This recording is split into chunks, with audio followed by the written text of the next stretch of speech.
That's back on. Alright. Welcome back, stream. Whips. Okay. Alright, Twitch is on.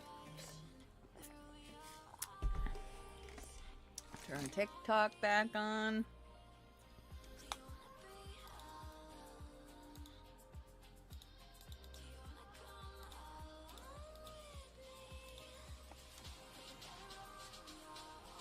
Whips. Gotta turn my virtual web camera back on.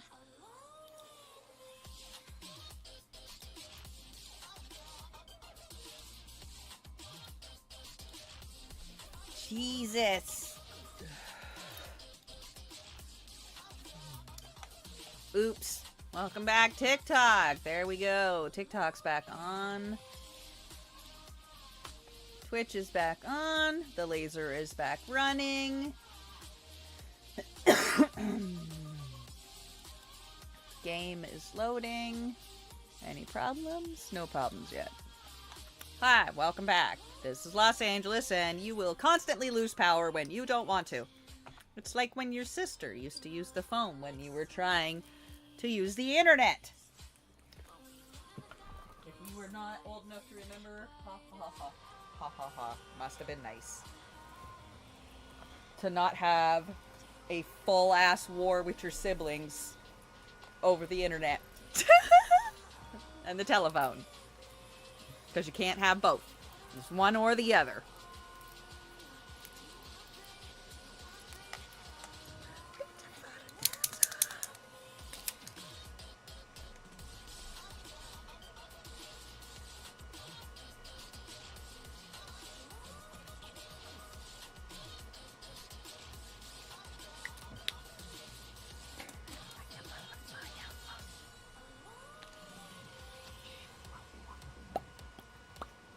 Hi, I lost power. It's back now.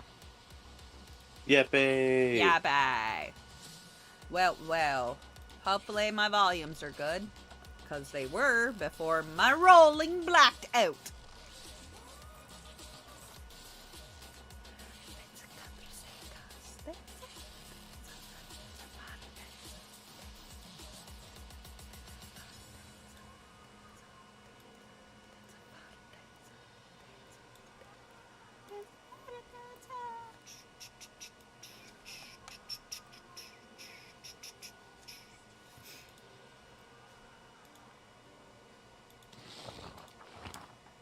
Wait, that was wrong. That was wrong. That was wrong. Cancel. What was Delete wrong? backwards. F. Control Alt. Start. Select. B B B B B B B B B B B B B B B B.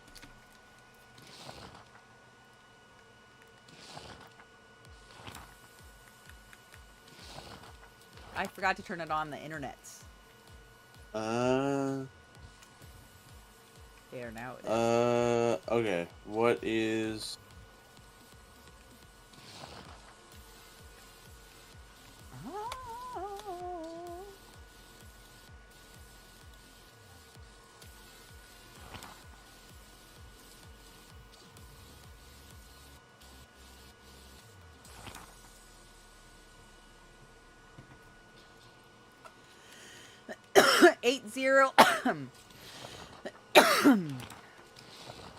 Eight zero 80891.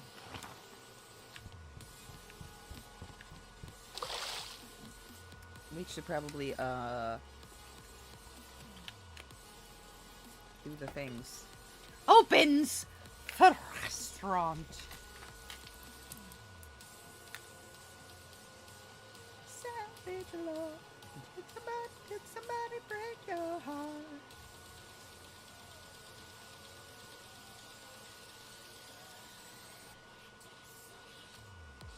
Bam, bam, bam.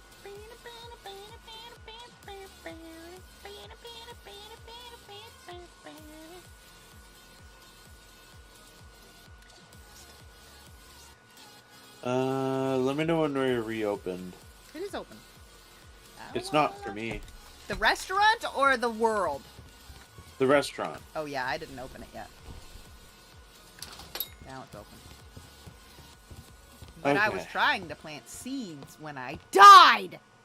Well, I will take care of it. Do not worry. Alright, I was never worried. You will suffer in hell! No, I'm just kidding. Hey, I think I got the stuff to make sake. Ooh. I got the vodka. I need to plant potatoes, but we don't get those yet. So maybe in the autumn? But we can make cider when we get more... Okay, I gotta go get more hops. I still want more cider Red. stuff.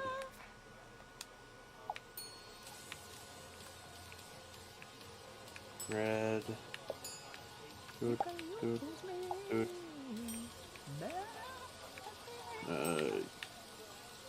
Purple. Okay, I can't make anything else on the logger machine.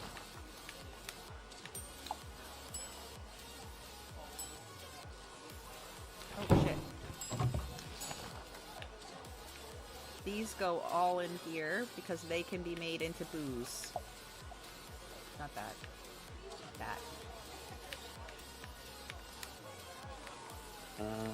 Boop. Okay. Let's see if I got anything more to fill the tanks with. Yes, Purple. I do.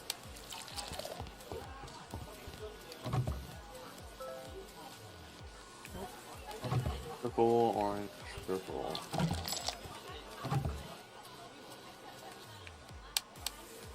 Okay, everything's been topped up. Red.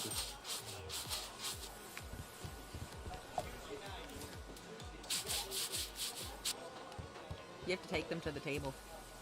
Oh, okay.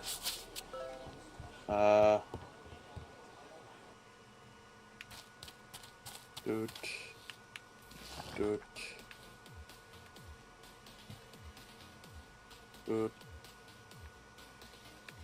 Thank you, game. I really don't want to level up right now. Lamb meat. Oh shit. Bell pepper. Wait, what was that? Bell pepper. Lamb meat. Lamb meat steak.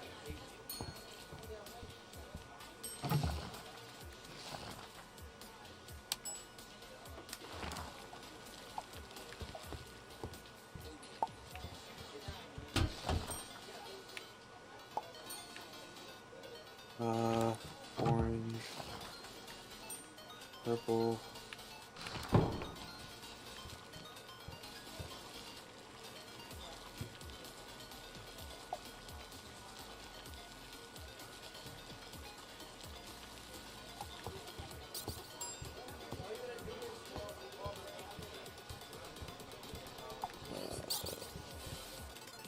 No! Why did they leave angry?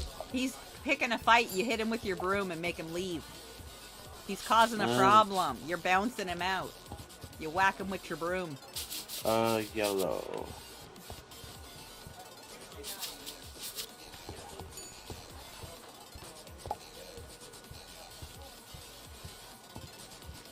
Come on, lamb steak. Go faster. Jesus. What else did I need? Bell pepper broth. Oh. Why are you unhappy? They're assholes. Just tell them to behave themselves. Oh, fuck, I need more water. That was the problem, not the vegetable. Yeah, the broom will mop that up. You don't need to do it. Damn, water. Fucking ran out. Ooh, more corn. Cool.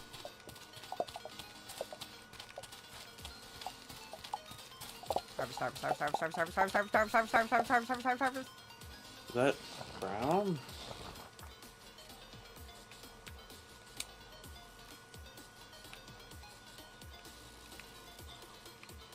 Here you go.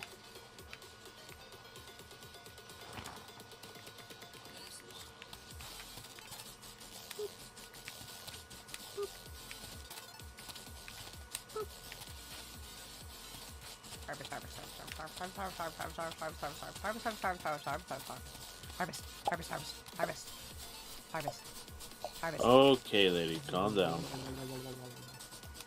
Let's be alone together. Out. Did you whack her with your broom? I did whack her with my broom. She liked it. Oh. That sound means what's... the table is dirty. How do I... Oh. Do it. Fixed. Fixed one. Common.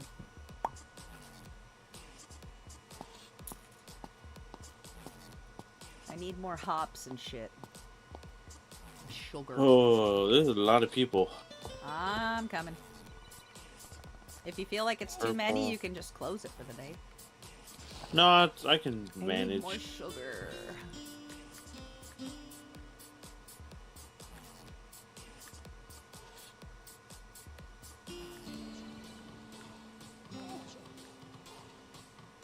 And a red.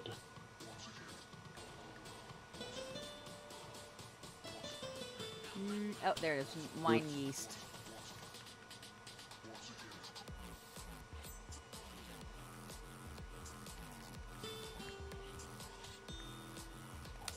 Okay. How much is it for a barn? Purple. We need a barn. We need chickens. No, we need a barn. We need a cow. We need a cow. We need milk. Okay, sir. We need milk. What do you mean the owner of this place is a cultist? Excuse me, that's true. I would like to have them spread that, in fact, to the neighborhood. Thanks. Very fair.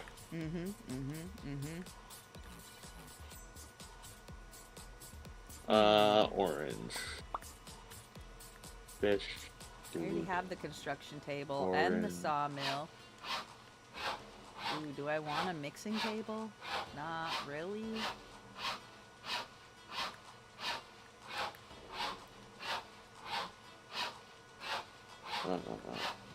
Yeah, all this shit is gas. I'm gonna go see how much it's for a barn. Cleaning the tables. I should probably grab more meat too, huh? Where's the moo cows? That way. Red.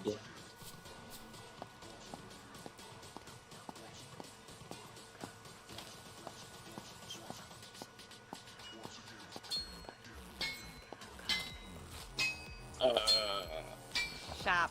Hold your horses, lady. No, I don't want none of that shit. I already have all the Okay. copper. Get out of here. Hey girl, nuts tits. Petra, you got a nice ass, girl. Ooh, a candelabra. I like candelabra. Candelabra. Yeah, candelabra. It's beautiful. Candelabra. It's candelabra. Red. Orange.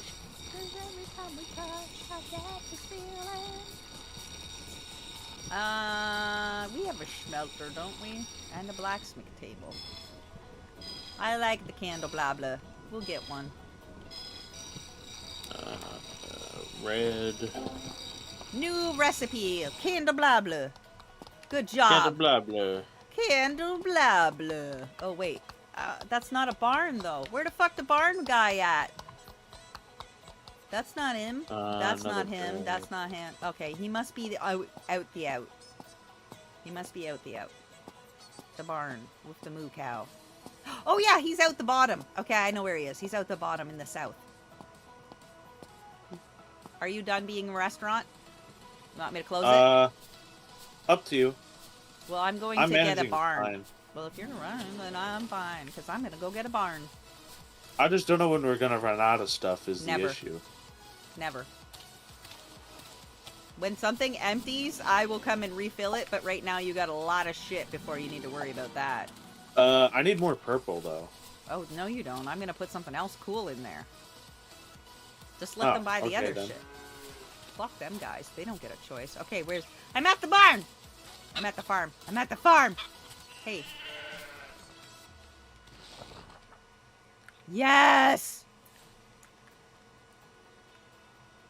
I will buy all of your... Ooh.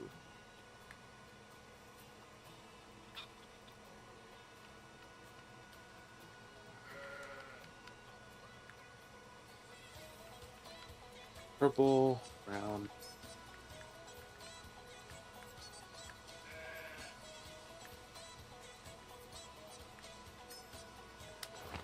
Oh, shit. Damn it, I bought the wrong thing. But whatever, I bought a bunch of crap. Ooh, a barn is 25 gold! Oh, and we need way more iron. We definitely got enough wood pieces, though. And we have to clear out that back part. The back part for our barn. Okay. We need... What is that? Stone? What the fuck is that? Can you see what I see? 27 gold, 30 nails. Okay, yeah, we gotta go do a bunch of farming of nails and shit. But, in the meantime, I bought a bunch of sugar and milk. Yay! Good job! We upgraded to sexy! Yippee! Yippee! It's a big sale for me, okay? I mean, I've always been hot, but sometimes you just need the recognition. Boop. Oh, okay, wait. Clean I got a table. thingy, and I don't know what it's for yet. Clean the table. But I'm gonna put it over here. Clean the table. Boop. Boop. Brown. I'm running out of stuff. I can make my own things! Brown, purple, red. I'm coming. Boop. Boop. Excuse me. Oop. Boop. There's that. Purple. Let's give you... Okay, let this one run all the way out. Okay. Tell me when this one's completely empty. I got something new for it. Okay. This one, I'll restock right now. I restocked orange and red, and the other ones need to be completely out so that I can put something neat in there. Okay. In the basement, there's the booze. The booze is in the basement.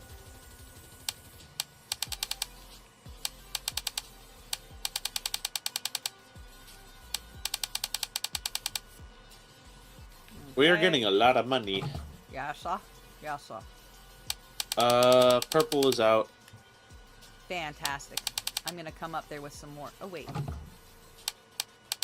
I want to age the brandy. The amber ale. Oh, yellow. Shit. Yellow. Orange.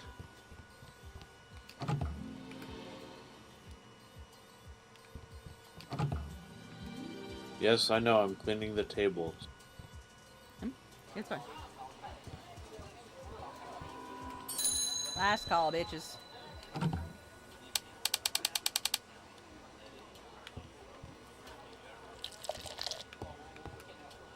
Okay, so this hops has the citrus note, and this one has the regular. Whoa, why are we losing stuff? Because I closed it. It's last call, and they're angry about it. Yeah, it's 9 o'clock at night.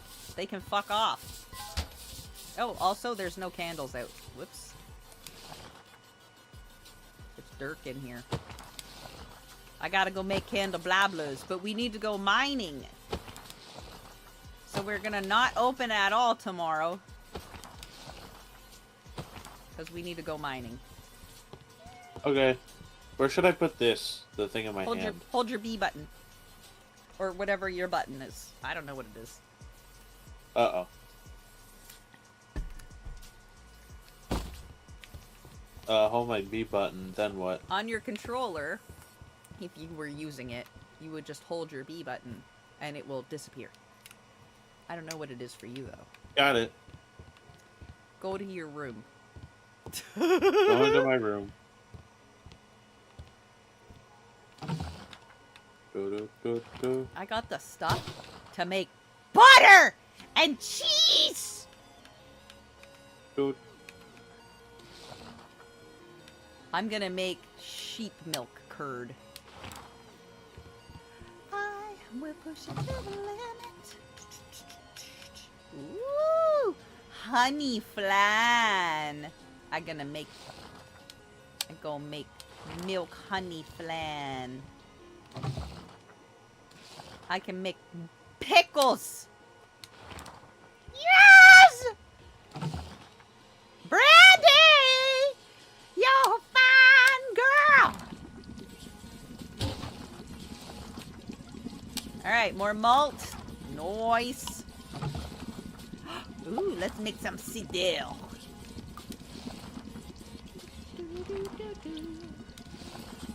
Okay, you don't need any fuel yet.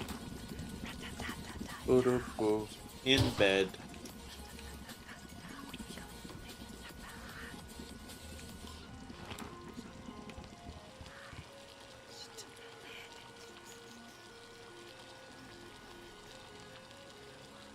I have stuff cooking. I'm just excited. We need any more flour yet?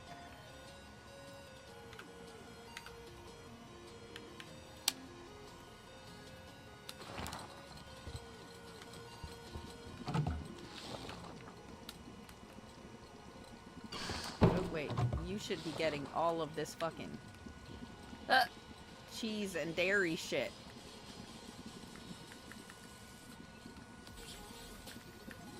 It is almost midnight. Yep.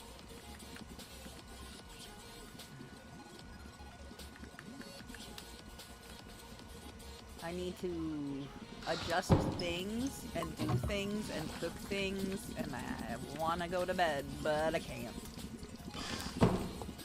Because I'm making cheese and things! And if we want to make money, we gotta do the things. Prostitution, that's right.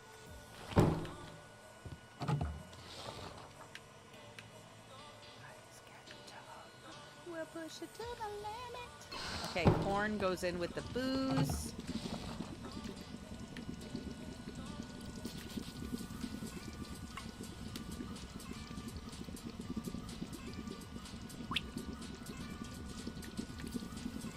You go in there. You go in there.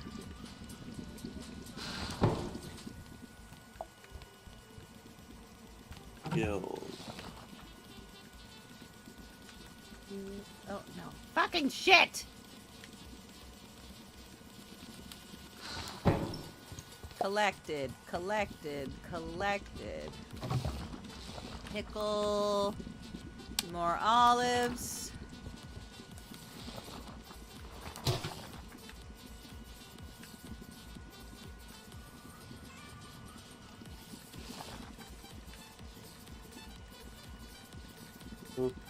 Cool.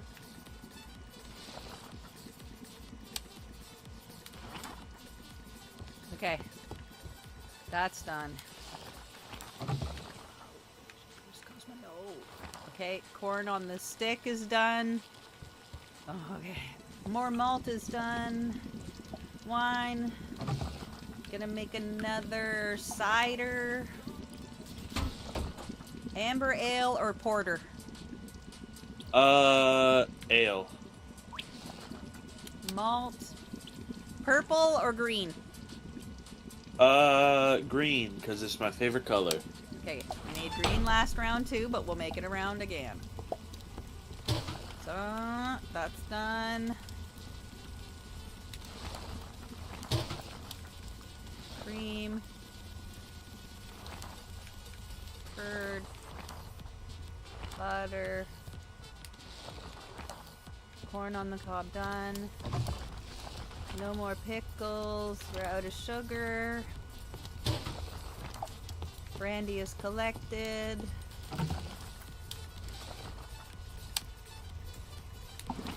Brandy is malting.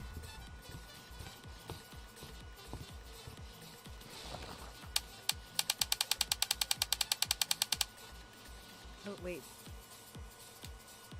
I think I needed that for my quest.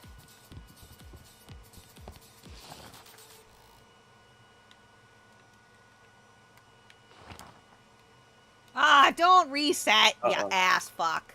It's my fault. I wasn't in bed yet. I was trying to add things to our menu. Because it's getting pretty fucking sparse in that menu. I'm out of buckets of water. Please water the cat. Harvesting stuff. Fantastic. Good job. Doot, doot, doot, doot, doot, doot, doot, doot. Doot, doot, doot, doot. Doot, doot, doot, Need more doot, buckets doot, of water. doot, doot, Ooh, she's doot, windy. doot, doot, doot. Did we start fall? I don't know. I think so. Maybe.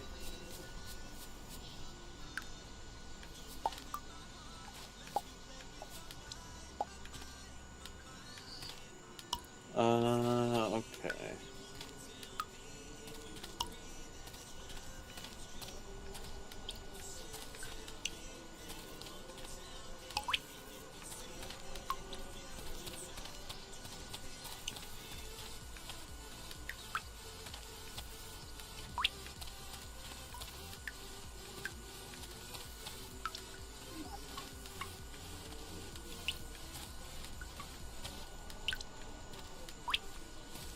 Right. So this was the hazelnut tree that I put down. No, this was the peach one.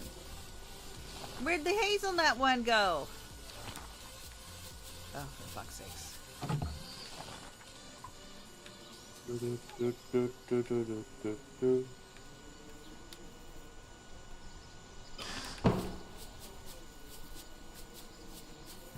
Did I not buy it this? I'm gonna go buy a hazelnut tree. Do white grapes go? Yes, they do. It just saw. Regular. Bell pepper vegetable broth and carrot salad. And I didn't fucking buy the seeds again. We need more salad! I gotta go buy the goddamn seeds for the 9th time because I keep not buying them. I'm smart.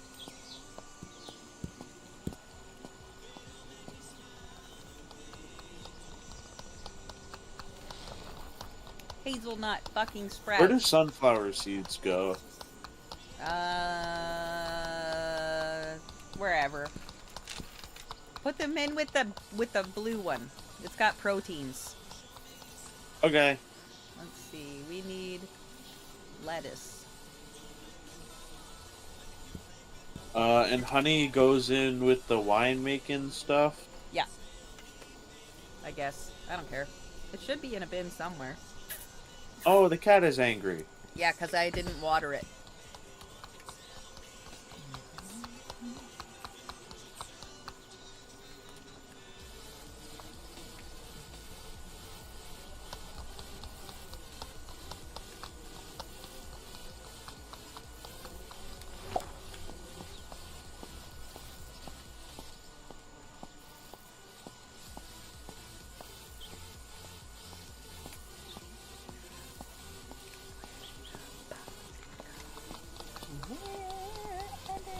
Ooh, I got mail! Wait, I got actual people mail.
Okay.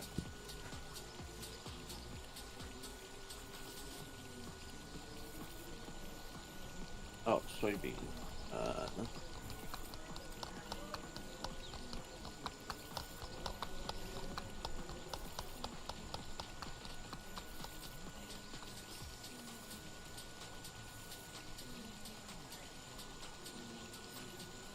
Oh, I have a bucket on me. Where do I get water?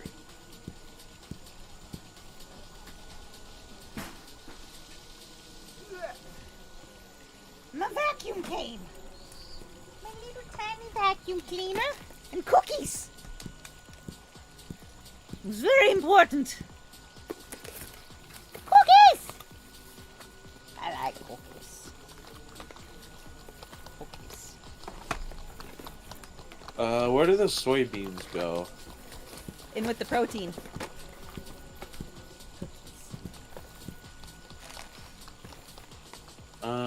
Okay, and then where do you get water? The outside. In the well. Got it. Ooh, I'm excited about the color on this one. But I don't remember what color it is. Purple, it says. But what kind of purple? There you go, kitty. This looks a lot lighter than the purple that I would pick, so... Let me... I got Katie its water. Nah.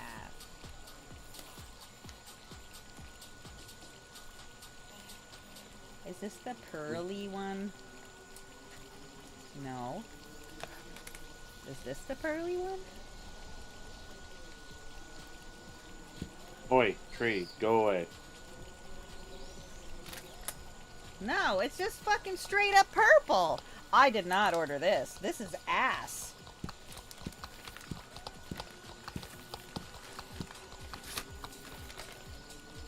Boop. I would not order straight ass purple like that. It's poo poo. It's gotta be sparkly or some shit.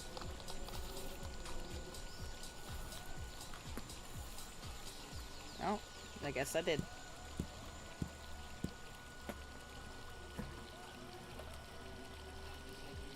Why did I do that? Ugly.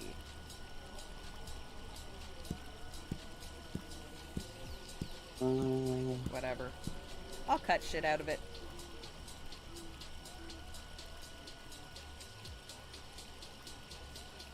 Please grab the Amazon from downstairs.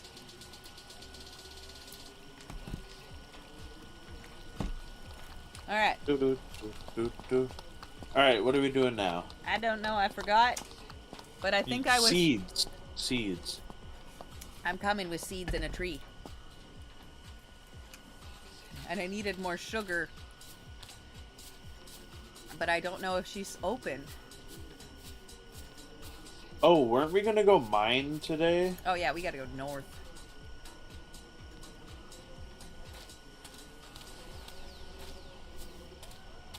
You can go try to get some done while you're wandering around. Our property has some copper and some coal, but it doesn't have any, like, iron. We need iron.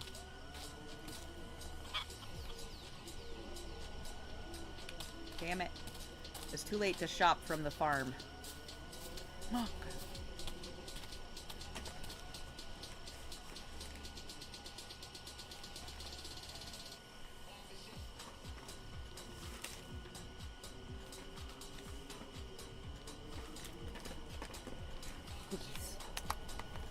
Ginger. Let's see if they settle my nausea. Gluten-free cookies!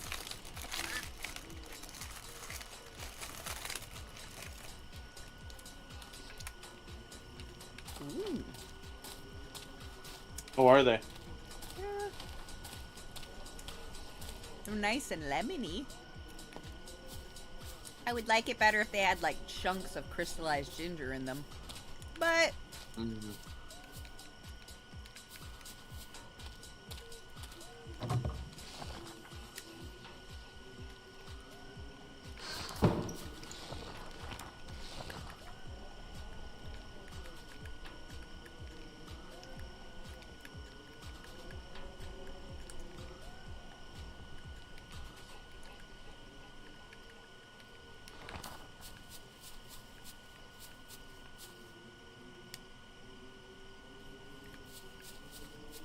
Okay.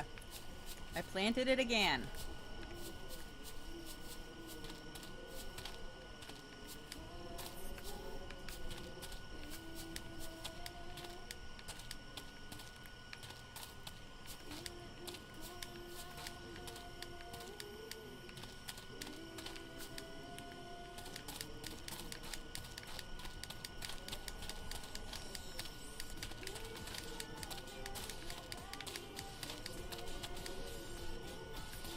Okay.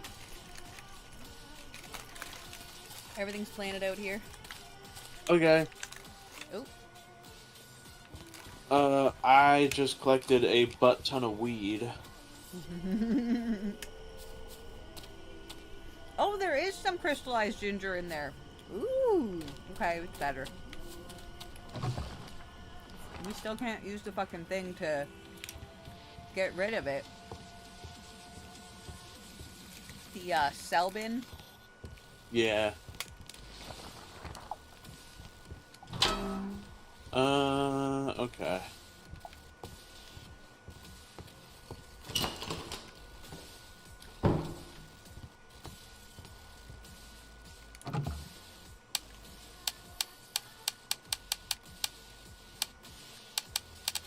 Ooh, ooh, ooh, ooh, ooh. Are you sure you can't just, like, stick it in there? I don't know. Huh. How do you unlock it? Do you know? Upgrading. Nothing else seems to work.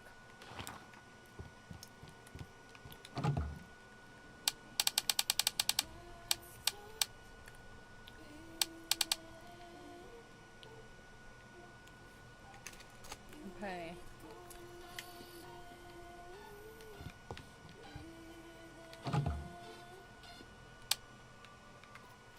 Oop.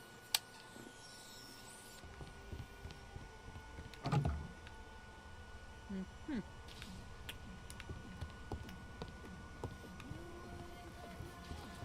Okay.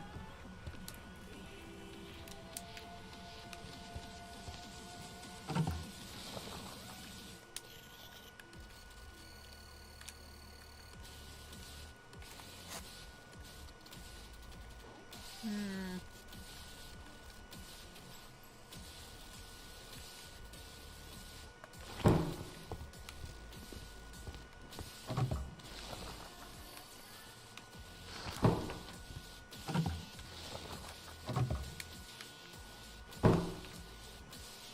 Okay.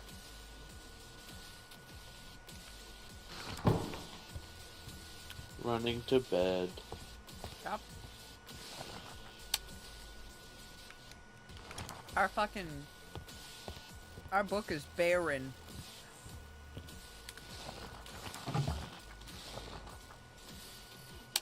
What does that mean? Our food. Our menu is, like, empty. Oh, that's no good. Yeah, I'm filling it up. I'm studying easy stuff to cook that goes fast that we can make profit off of.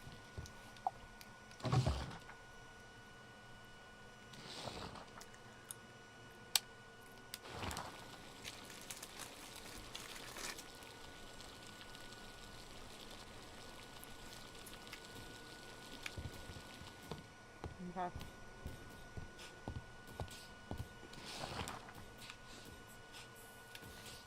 Uh-oh. It's the next day.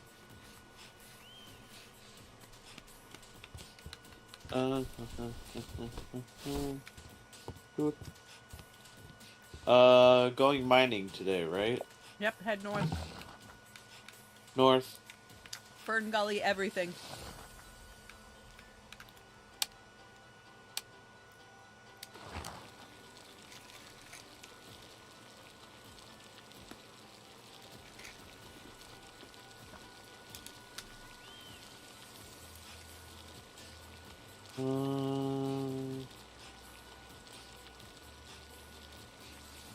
Oh, hello, miners.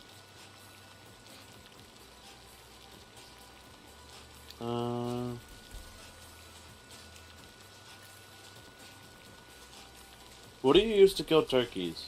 Your broom? You whack them like they're pissing you off at the restaurant? 'Cause I just got some wild turkey. Yeah, you did.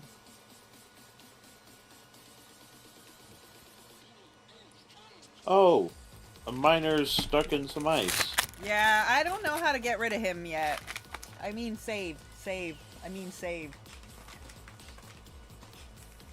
I feel like we probably fill that bin with, like, wood or some shit.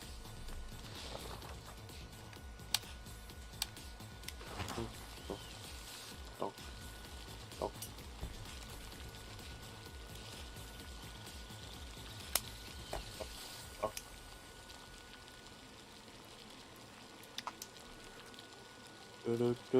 Mining.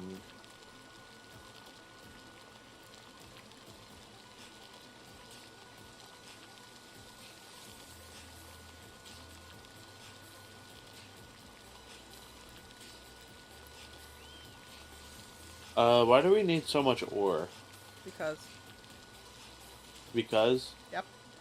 Crafting. Very good reason. Crafting. We use it for making nails and shit. Oh, the bridge is out. Yeah. And if we want to repair the bridge, we need ore to make nails.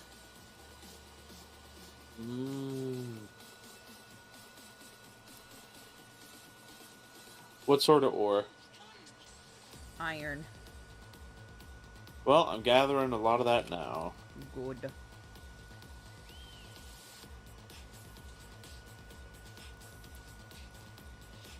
Oh.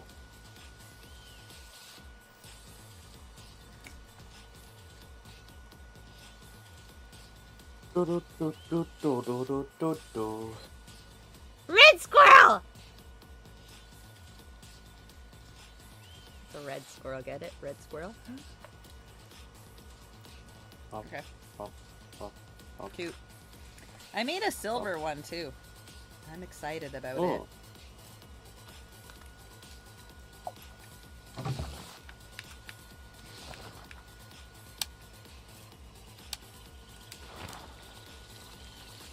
Yeah, we very badly need to make money, so we're gonna fucking do everything that makes money. I'm gonna go down and check the booze again. Okay. I need to hit up the barn lady because I need more sugar. Ooh, we got some more wine ready. Fuck yeah. I'm gonna add some more cider to the pickling section. I got some aromatic plants. I don't know what they do, but They make pepper and anise for other stuff that we're making. oh. I need to make another chest so that I can put a bin full of booze by you. So when you're empty, you can just grab another, you know? Yes. But I need more iron. Because we need nails. What's this place? We need nails.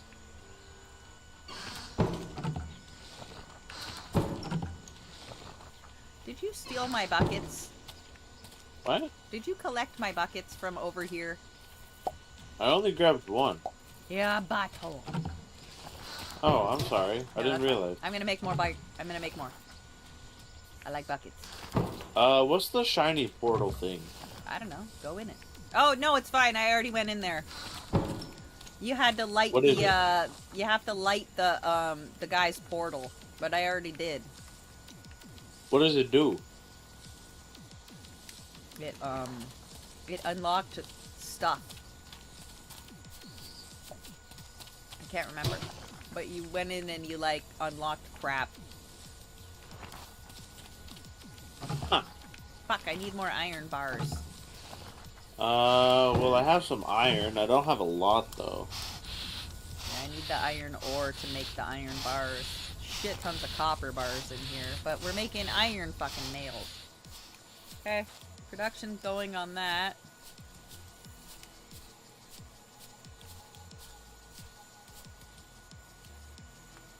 Oh, hello, Mr. Guard. Why can't I go this way? We haven't unlocked that stuff yet. We have to get to like certain levels and upgrade our farm and our kitchen and whatnot.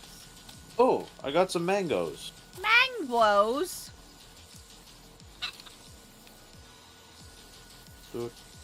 Good. Wild herb. There she is, Holly. You're not the one.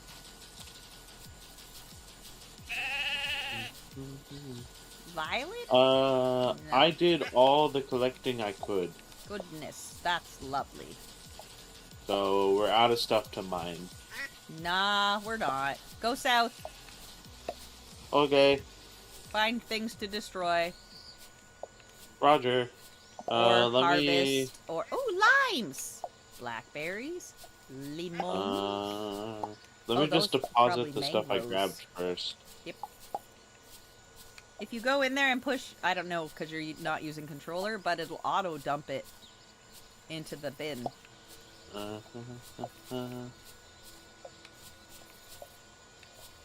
It might be like a mouse button for you. Go up there and get that. Where do the herbs go?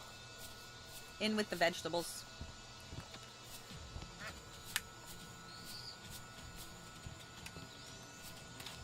Oh, oh. Got some wild turkey.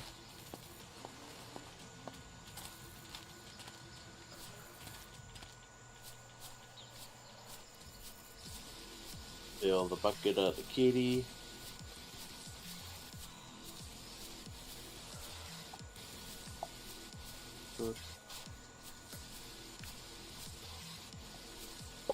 I got some hops to harvest.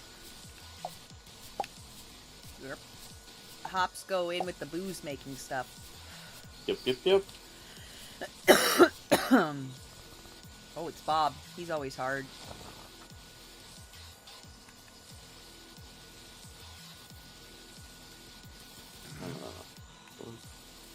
Ba-dum-bum. It's It's because he's made of stone.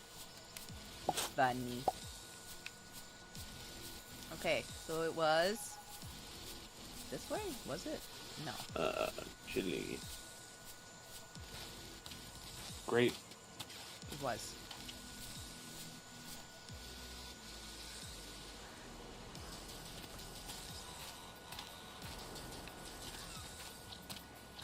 Iron.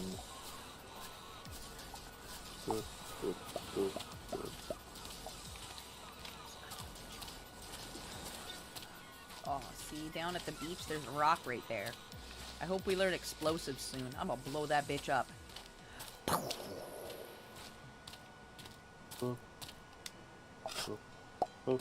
Ooh, a scallop. I got some more grapes for you. Bangin'. Grapes go in the booze bucket. Yep. Hey, buddy, what do you got for sale? I like stuff. You got stuff? I like stuff. Alright. We like stuff. I like stuff. You got stuff? I like stuff. Oh, you got bananas, huh? I don't want bananas. Do I? No, I don't want bananas. We're out of gold. Alright, heading south.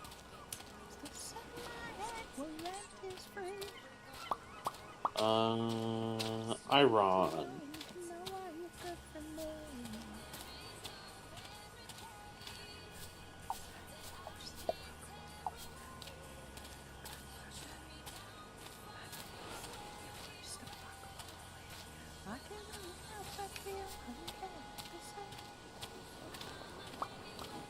Bananas!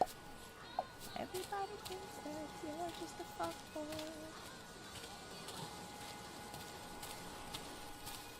Whoa. What's this? Did you Little find Bob? camping area. No. Found a little bench though, like to the south. Oh.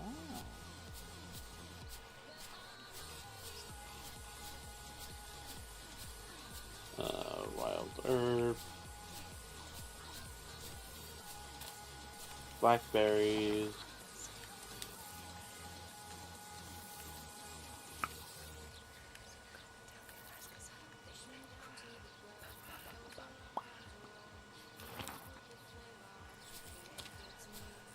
Wild herb.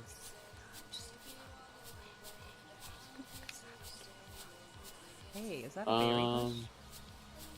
I found a ranch. Yeah, you did. That's where I buy stuff from when I'm allowed. Ah. Ooh, mangoes. There's no stuff to mine over here. Nah, I just finished it all. Oh, okay. Does that mean we're opening tonight or no? No, we gotta cook more. We gotta cook way more. We gotta head back to the restaurant and try to cook a bunch of shit to fill up our menu. Because that bitch is empty. Like, yeah, we got booze to go, but we are out hello. of food. Hey! All the X's, you gotta dig them up. Okay. Sometimes they're worms. Sometimes it's, stuff.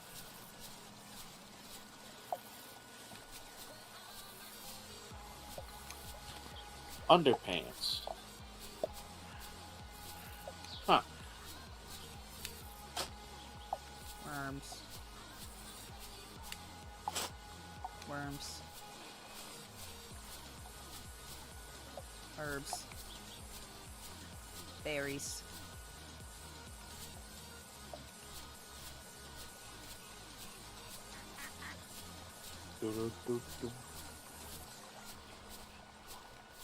Did you go this way? To the right? Yeah. Yes. You got all the crap? There wasn't any crap, unfortunately. Man, fuck this place. Oh, there was a mining thing. Oh, there was? Yeah, and there's Oh, it some was just kindling. coal. And a bit of kindling, but you collect it anyway so that whatever regenerates back is hopefully something different and not sticks. But it is what it is. It is what it is. There was a lot of sticks. A lot of sticks got collected. Oh, I got some more berries. Sweet. Why you would think we would have a jam or some shit. Like we have bread. Why don't we have a jam recipe? Like a standard ass. We have honey. Oh, well, Why there is can't we butter. make mead, for Christ's sakes? That's another one. That's making me angry. You ain't got no fucking mead. Like a bunch of dumb shits. Oh, right. Bell pepper soup and carrot salad. I forgot about that. I'm gonna water the garden.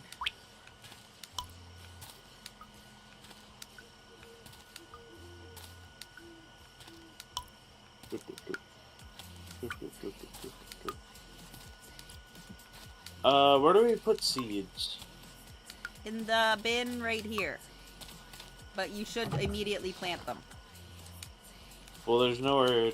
Well, I mean, there is somewhere to put them, but... In the garden. What are they? Berries. Yeah, plant them in the garden. Okay.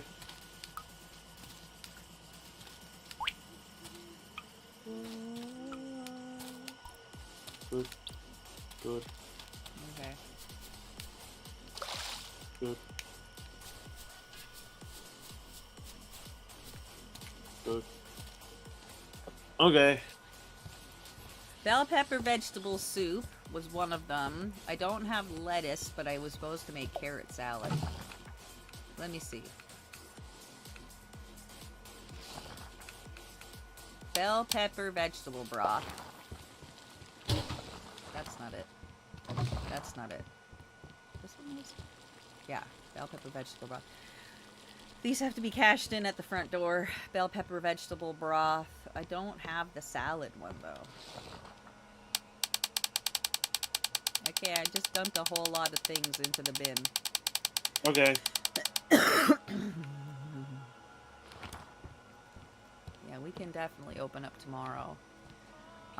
There is so much liquor, though. Wait, you know what? You're gonna be the bartender here. Huh? What you can put in this barrel are a lot. Like, we have a lot of what goes in that barrel. Hang on. Okay. Do you have more to give Yeah, me? here. There's that. This also can go in that barrel. This also can go in that barrel. So anytime that barrel is empty, you can refill it with that. Okay. This can go in your tap. The other In one's which tab? whatever one you feel like putting it in once it's empty. Okay. And then there's more aging downstairs. I'm trying to let them all get to orange ribbon because that's worth the most money. But if you come down to the cellar, every day there will be new jar beside the green jar. It'll be orange. And one, look here, this one right here. You can take that, empty that barrel. The one that's got no bar under it for aging. It should be orange ribbon. Yep. Orange ribbons are finished. You can take them out. If you have new stuff to put in there, go nuts. I don't know what I would put in there. Okay, then I have stuff. Okay, I'm gonna age another amber ale. Tomorrow, some more of this should be done, so come down and check. You'll have more pickles, and you'll have more booze. Any barrel that doesn't have a meter underneath of it, take the booze out of it. If it's empty, I'll fill it back up. Okay. Because we're over here in the production stages still. Vegetable broth with bell peppers. Okay, this is the order from out front. That'll give us a bit more money. Oh, right, it's Sunday. No wonder I couldn't buy any shit from the barn. Oh, why did I earn 290 something? Because I'm in the middle of doing that. Corn on the cobs. Do we have any pork? Wheat bread. Pork? I can look. We got beef, we got chicken, we have one pork. Rice bread. We got one pork. Okay. I need to pork steak. Oh, Oh. damn it! Go cash Sorry. that in. Go cash that in out front. No. Go cash it in out front. Okay. One of them asked for a beef steak, I think, or beef something. Corn on the cobs. I'm making the corns on the cobs right now. I can't turn it in because it's an available order, not a current order. Oh, I'll click it and then cash it in. I can't take any more. Oh, okay. I have to cash it in then. Okay, give me a second. I'll come with the corn and then I'll cash those in and then we can take that next one and then you can cash it in. Okay. It's gonna turn 3 Oh, hi, a.m. Tiny. Meow, meow, meow, meow, meow, meow, meow, meow, meow. Why? You could come into here with us. You choose not to, bitch. We're in my Discord. And you can't say you don't have the game, because I sent this shit to you. Alright, let me know when you've... Okay. No, I have beef. I gave you a beef steak. That's the wrong one. Go throw it back on the book. I gotta make wheat bread. Wheat bread was the other thing to cash in. And I don't think we have any pork to make a pork steak. Oh yeah, we do. Okay, here goes the pork steak. There's not going to be enough time to get that. Oh, quick, run home to bed. You're going to run out of time. What did I do that? What does that mean? It means you're sleepy and you got to hurry up before the clock runs out. What happens if the clock runs out? Nothing. You just wake up the next day standing wherever you were. Boop. Like, you'll end up in your bed and shit, but... Alright. Woo! Ooh, pretzels. Or could it be just something aside? Alright! Oh, it's fall. Good. New seeds. Water anything and rip out what can't come out. How do you do that? With your scythe and your shovel. Okay.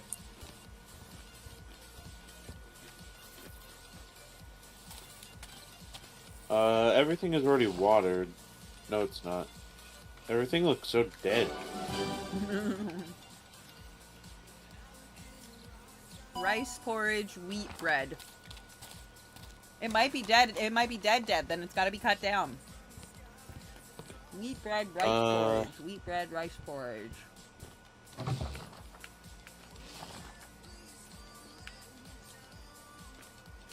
I don't have any wheat.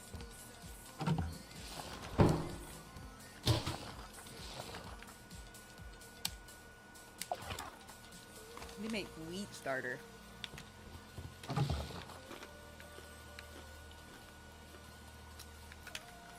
Rice porridge.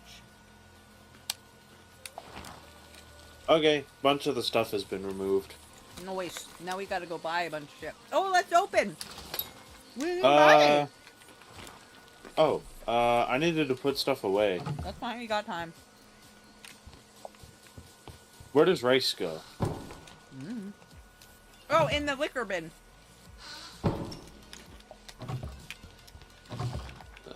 There we go. Okay, I'm gonna go attend to the people. Okay, there's the wheat bread.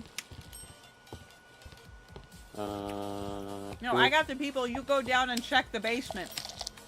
Okay.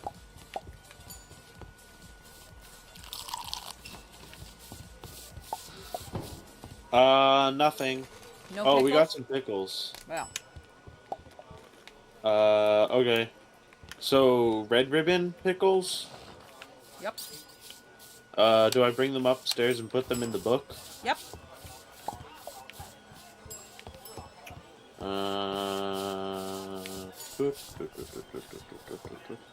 Done.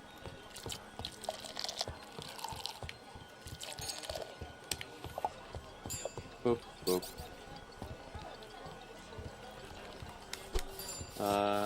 Yellow, orange.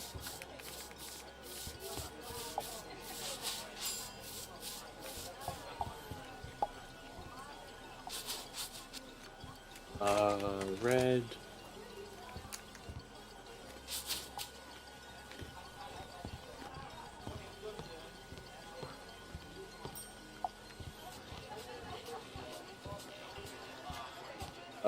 Brown.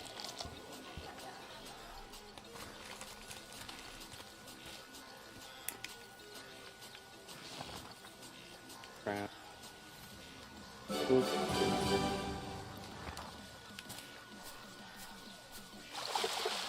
Oh yeah, definitely gotta plant new shit. Okay.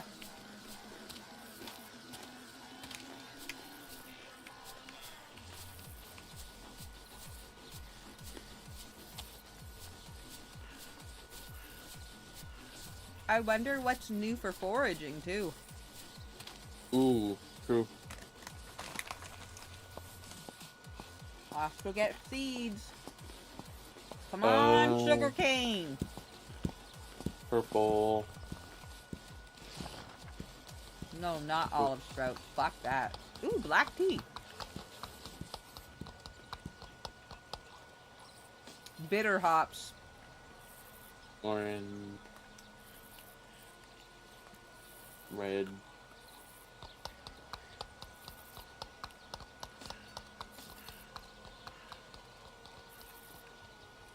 Purple. Ooh. Purple. Centennial hops. I like that.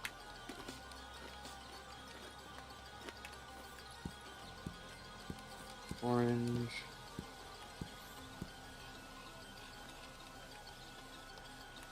Purple.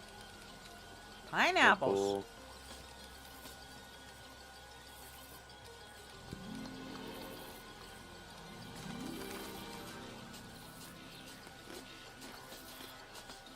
Rye! Oh my god! Oh. I'm gonna plant so much shit. Oh, fuck yeah, sugarcane!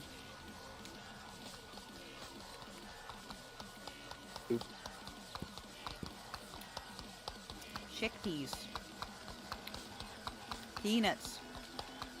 Oh, there's the potatoes. I can make fucking... Oh, Oh, yes. We're going to be able to make Calm vodka. down. We can make vodka. Get out. We can. We got potatoes now. Very nice.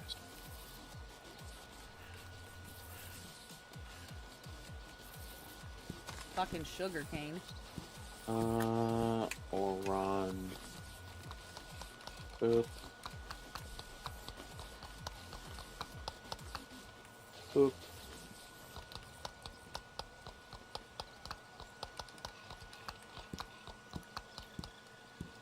Purple.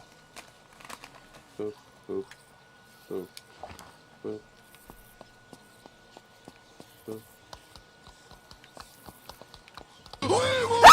Lockwood Leathercraft raided your channel with 38 viewers. Thank you for the raid, Lockwoods. You bunch of MFers. Hi, friends. Welcome in. Forks_tail followed your channel. I'm not scared of my own sound alerts. You're scared of your sound alerts. I'm cutting stuff with my laser forge. I made some squirrels. Cause, duh. Oh, I'm waiting for the owl to dry, and then I'm gonna peel all the paper off. Let's see, what else did I make? Oh, little fairies. Little dead fairies. Alice are coloring those, so. Let me see, what else? Oh, little wizards. Little wizards. Little cute little wizards. And then, little dead bears. and Here you go. Hi, Mary! Little witchies. Thanks. Look at our squirrel! Oh, Happy Easter, friends. Welcome in. the fairy! Oh no, the fairies! Alice loves the fairies. Alice is helping color them and print them, and she picks what we've been cutting out. And the little witches. Ooh, look what came, look what And came. the little witchy Did you witches. see? I figured out what was wrong with the machine. Look what came, look what came. It's purple. Do you want to make some fairies with purple? Yeah, some real fish, some fairies that are not skeletons. Oh, we can check for not skeleton fairies. Or some pretty things with this purple stuff. Boop. Oh damn. I dropped a lot of seeds on the ground. I'm not even gonna lie. I made a mess. I made a big old mess. I forgot to empty my sack when I was harvesting. Oh shit. Uh-oh. Hang on. I need to dump my protein. Oh. I need to dump my protein into my bigger cup so I can put a protein drink in it. Just a second. Hi, chat. I'm here to entertain now while my friend here is gone. So, what's up, chat? Hello, motherfucker. Hi, Elsa. And hello, Tiny. Alright, I joined you.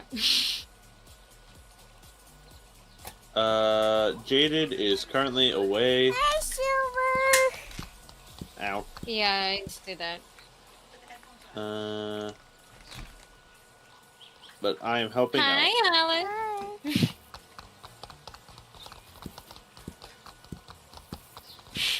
Hi, Alice. Hello, Alice. She's so cute. Hi, Alice. Hi, Alice. Hi. Purple, red. Oh my god. Boop, Yeah, yeah. boop. Boop, boop. I feel like those earphones are too heavy for the kid. Pretty good.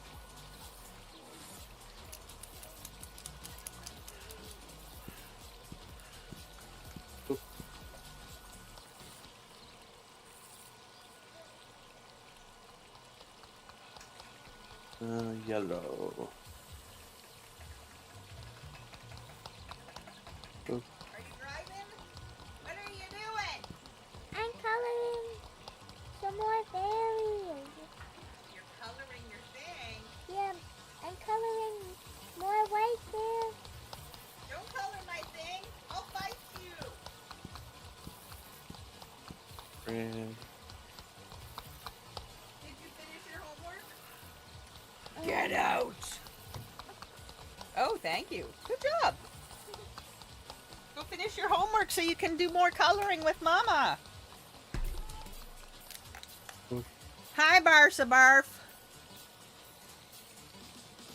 Thanks for the raid, Lockwoods.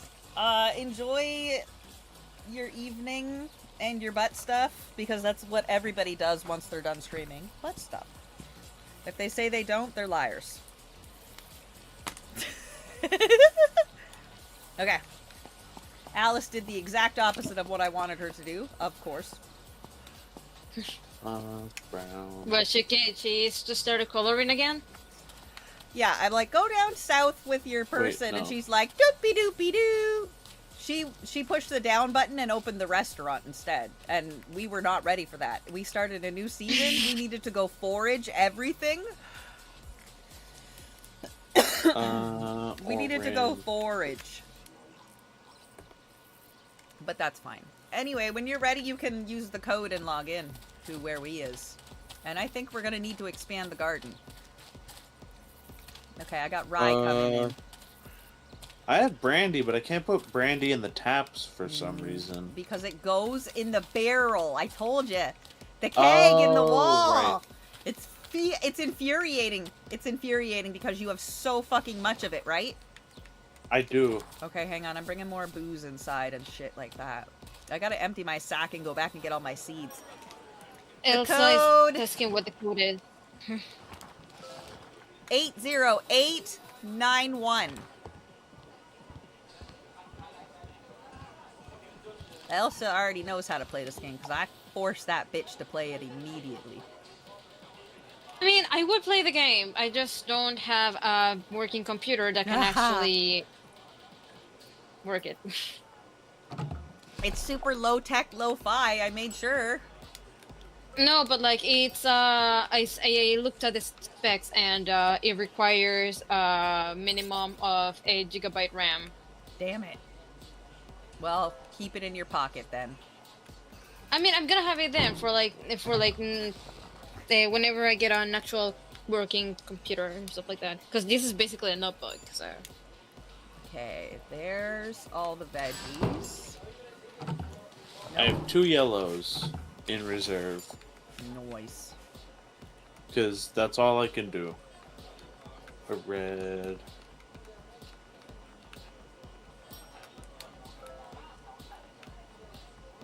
Okay, that's all good.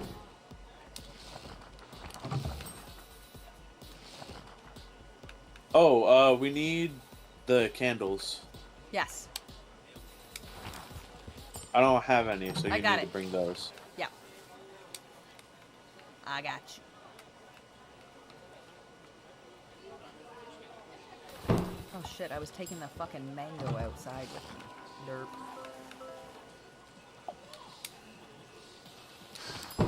Okay.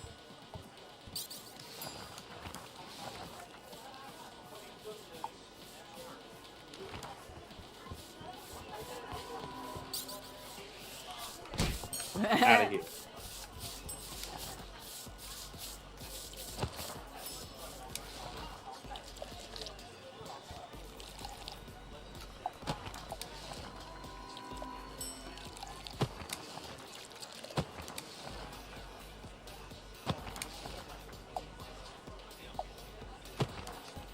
Also, when they say it's freezing, you can turn on the fire.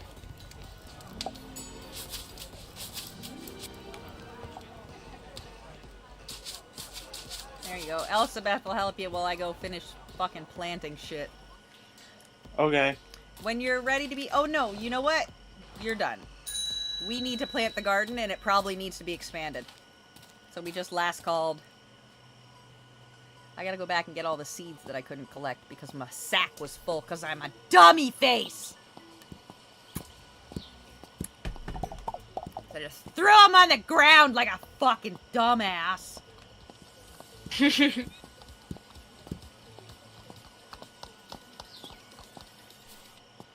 Oh wait, I should check that guy for meat. I wonder if he has any different meat. Okay. That is everybody. Okay. Beef, chicken, lamb. You know what? We'll take all of his meat. Bye, buddy.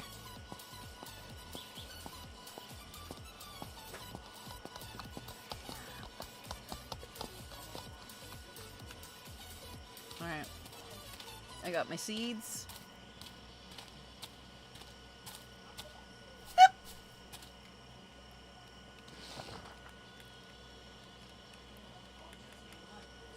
Okay, all the soil needs to be watered. It is all watered. Even the empties. So I can I plant, thought it was. like, every square every. I've got a bunch of weird-ass shit to plant.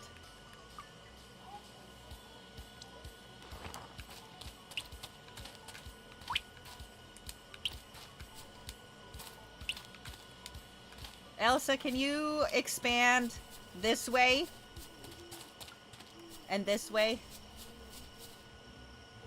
You can even bring it back this way a little bit if you want, but I'm planting the fruit and veggie and whatever trees along here. So all of our, like, produce trees are going along here, and we can't move these. Like, they're just here. But this needs to be brought back to the distance that it can. Needs to be cut Yeah, and then it can be expanded this way. out of here. Okay, let's Cool. see.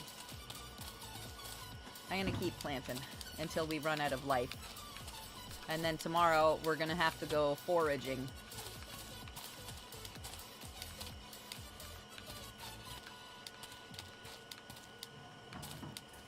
I'm cutting down the trees. Nice. You know how I feel about trees in the north. It's disgusting. Unfucking holy. It's against God's will. Unnecessary. It's against God's will. You will not have trees above the line. It's the Southern Dixie line or whatever. Mason Dixie. I don't know the America things. Is Mason the jar? Mason's the guy that made the jars, right? I think so. So you can't go there because he's making jars. Right? A math to me. Makes sense, makes sense. Can we make a separate field for the rye, wheat, hops, barleys, etc.? Like a patch for hops, a patch for the grains. These can all stay the way they are with being vegetables, but I got like big batches of wheat and shit that we need to do for making booze. And hops. And we need so much fucking sugar. We need so much fucking sugar. We use sugar for everything. We need to plant an ass load of potatoes because now we can make vodka.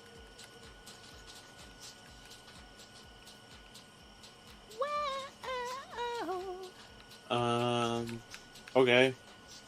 So do we want to... Okay, hang on. I'm planting potatoes. Yeah, it's this. Oh, wait. I'm gonna help you with what you're doing. Wait, is it the hoe? It's the hoe. Where's my hoe? What are you doing? Getting my hoe.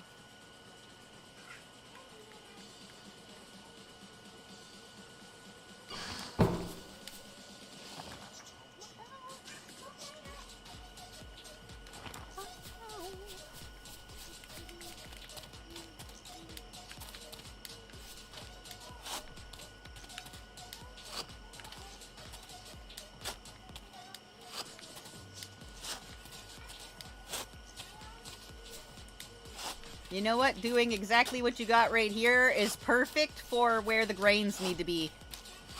Leave it as a 4 stripe and just go up 10 by 4.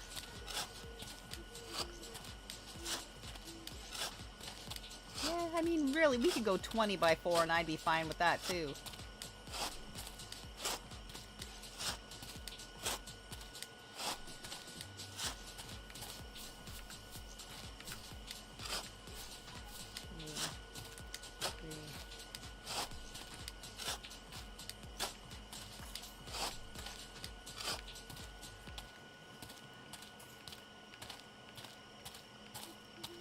It's 18. We need to go up 2 more.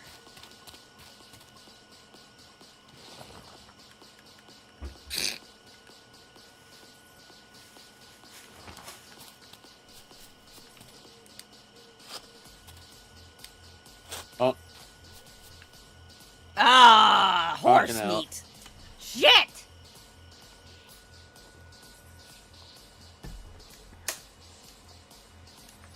okay. Do.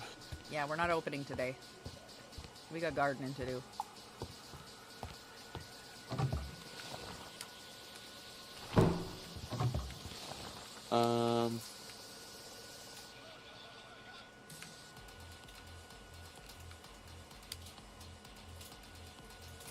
Okay.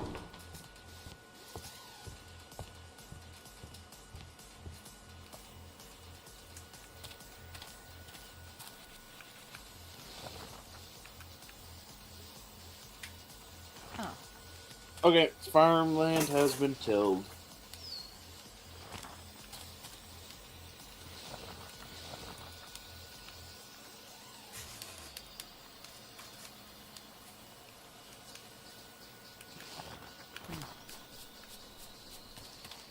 Okay. That will give me the 20 for the sugar. No, it's dry. I can't plant it. Oh, let me water them. Let's go. Water. And then the regular veggie area needs to be expanded. Yeah, right where you are, Burf. We gotta expand that. Not over here. This is just water.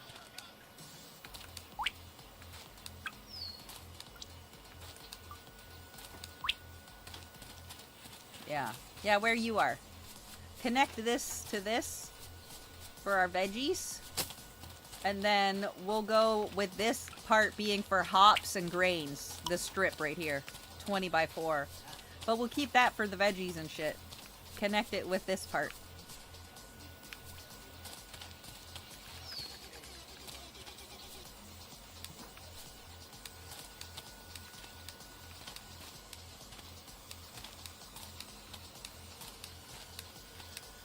Okay, all watered.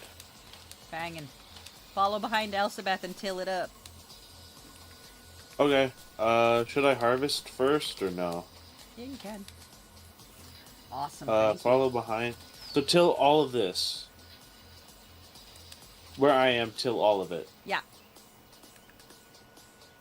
I gotta get more of this and more of this. I need more rye. And I need more potatoes. A lot more rye and potatoes. The rest of this can go over here.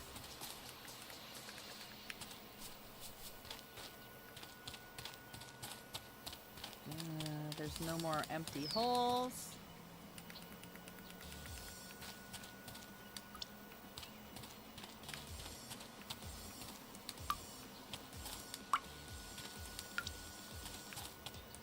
Till everything, right? No, go up, up and over. Up and over. Yep. Like all this needs to be, she needs to scoop this out and all this right here. Like the corner by corner.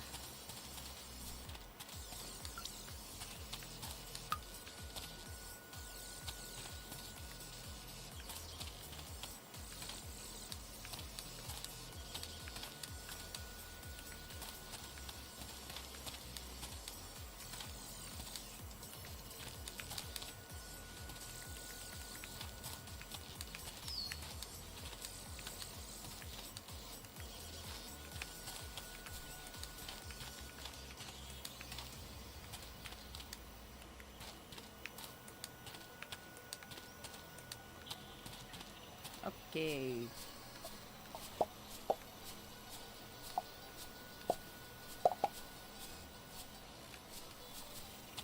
I'm out of seeds. When I'm gonna go get some more, and if you want to forage or whatever, you can. North and south will have new forageables because it's fall.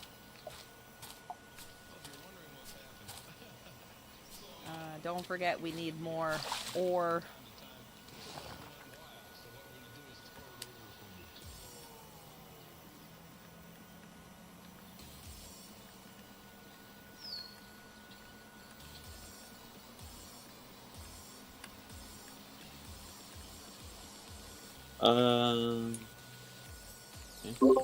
I put more ore in the thingy. Fuck yeah. Who's a good bitch? I's a good bitch. Yes. Pickled vinegar. Did anybody check the booze or shit in the basement? Not Nope. today, no. Oh, okay. Well, there's probably pickles ready. I'm gonna water all of this. Banging. Candelabra! Okay, And blah blah. but we need nails though because we need buckets. So I already put some nails to make.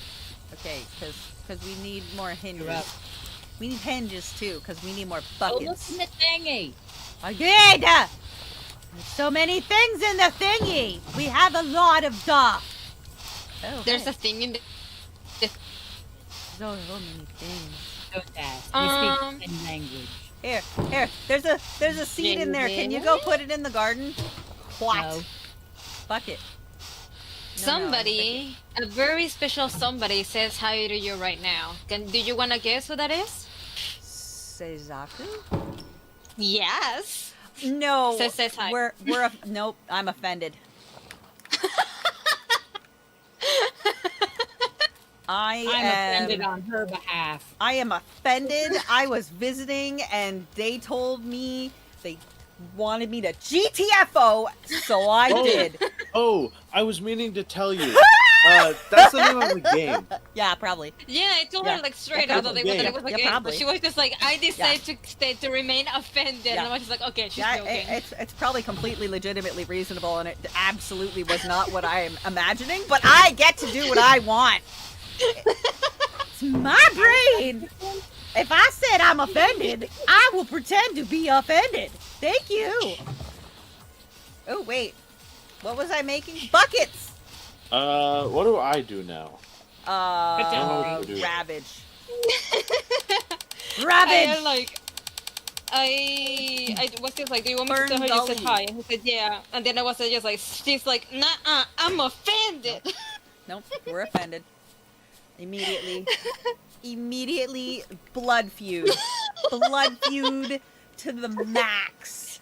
He says to tell you to cry about it. Oh, all right. Flip him off and then She blow will. him a kiss and then threaten to peg him.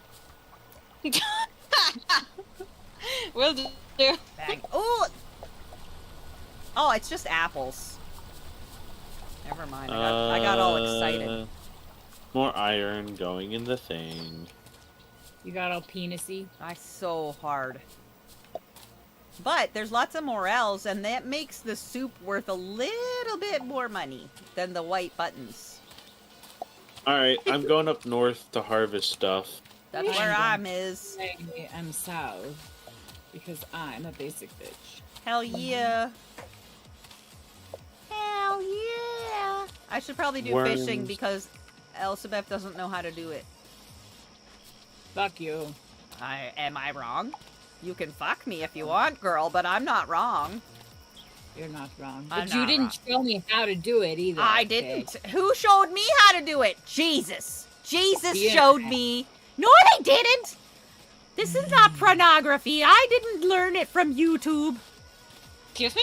Hello? Yeah. Probably Did you not? should've. Where did you learn it from? Obviously YouTube. Duh. It's where everybody learns it from now. It's the internets. You porn. You porn. What is the correct way to ream my boyfriend? Do, do, do, do, do, do, do. Work your therapy, you'll never be okay. Mountain mushrooms! Can we buy cows yet? We need to make more money, and if you haven't noticed, we're a bunch of alcoholics, so obviously we prioritized making the best booze. maximum amounts of boozerifics.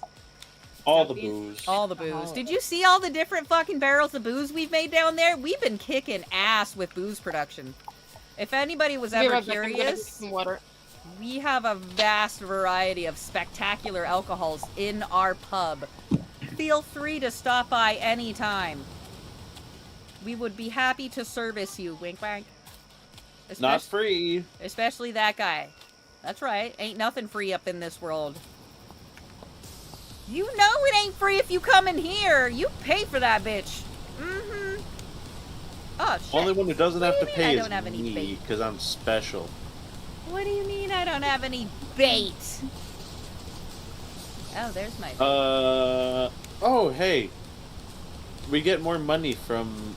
I got unlocked a perk where we earn more money from beers. Oh, shit. I can't fish because it's too late. Fuck. Alright. Everybody get to bed. Also, I'm out of bait. There should be plenty. I found the store. It wasn't lost.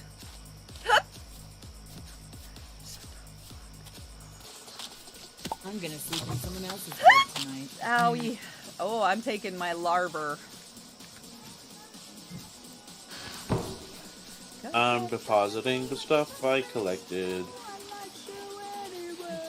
Do that too. Two. Hi, kitty. How do I get back to where I live? You don't live anywhere, you homeless piece of shit. Don't tell people my. We have a lot of iron. Oh no, you live at my house, that's right. You're welcome. That iron's from me. What the fuck? How did I get outside? Uh-huh. Who the hell keeps doing that? Haha. Me, even though I'm not in the game. Listen, stop it. I'm trying to do stuff. I don't know what you're doing, but stop it. What do we need to make? Iron sheets and... Oh, no, iron bars. bars. Bars. Okay. That's what I want. Lots of iron bars in Oh, production. there's bread. Bread needs to go into the bucket. And the porridge. Okay, that gave us a bit more foodstuffs. I need another chest made, at least one more, probably two. Why do I have We need nails for that, but we need nails for a lot of things right now. I think I made pickled carrots. Black tea leaves. I just put some in Not this enough chest fuel. thing. Okay, I'm gonna go check. X button. There's definitely enough fuel in the wood areas. There's like hundreds and hundreds and hundreds of logs of fuel. There's no way that you don't have enough fuel. Just add more. I put some stuff in the chesty thingy. Green tea, red tea, white tea. Okay, the black tea hasn't grown yet, so we're not gonna take that quest. Queuing up nails. What else did it say? Turnips Your haven't mom. grown yet. Turnips haven't grown yet. Black tea hasn't grown yet. We need nails, right? Like, that's the only thing we Carrot need. pickles. Yeah. I put nails in the thingy. Here, hang on. I also have hinges and shit right here. 'Cause I need queued up a chests- ton of nails. I need chests made. Yeah, I was done with that, I guess. There you go. Welcome. You can have back. I had a pile of the things, and I needed to give it back to you because I was in the middle of food production. Now it won't let me do anything. But I'm not in there anymore. I left. Walk away and walk back. Oh, look at all the booze that's ready. And all the pickles are ready. No, it's not carrots. Fuck. Do I have the things to make another round of pickles? Ah, I'm out of sugar. Yeah. Hey, it's not. None of my buttons are working. Oh, we can make a candelabra. Candelabra? Yeah, we can make a candelabra. Do you Okay. want me to make one? We need 3 candelabras. Probably 4, because we need one on the bar counter. 4? 4. Roger. 4 candelabras. Candelabras. Candelabras. Queuing up 2. Do we put nails in this thingy? You can put them over here or over there, but that's for the constructing, like, expanding the buildings. But we need to keep some of this stuff because it won't let us use it in the production bench if it's in the other bench. Queuing up another candle blah blah. Candle blah blah. Holy my just. And that's 4 candle blah blahs. Nice. Pickles. We're out of sugar, and it's too late to go farm, and our time's gonna run out, so go to bed. Running to bed. Does the cat have water? Yep. Good.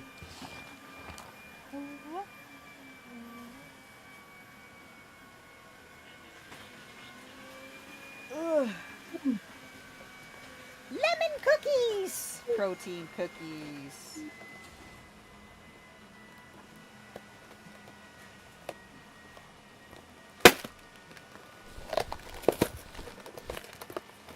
My nails were too long! Don't look at me that way!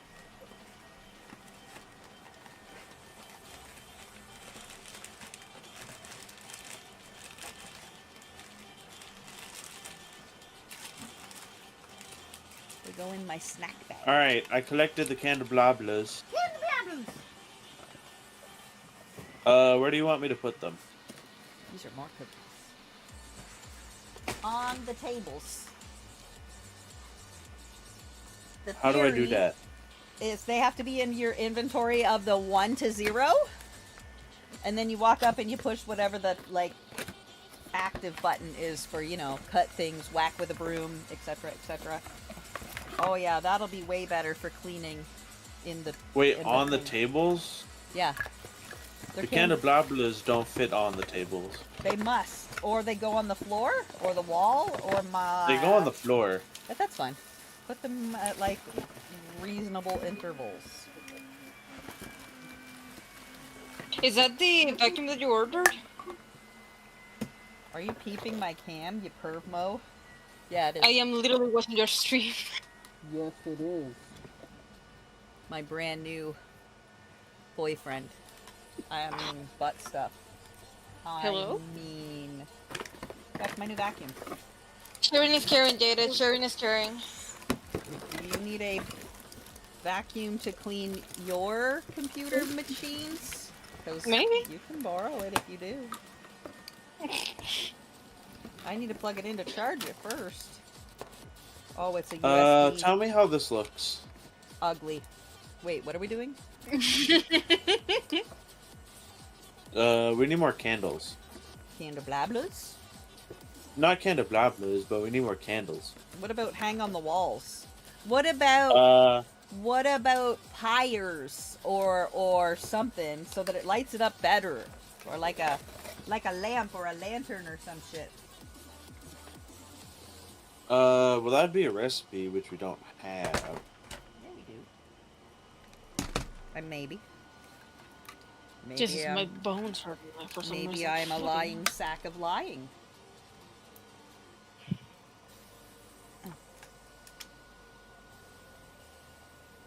Receive. Why are you not receiving? There we go. Come look at this. I want your opinion. Noozle.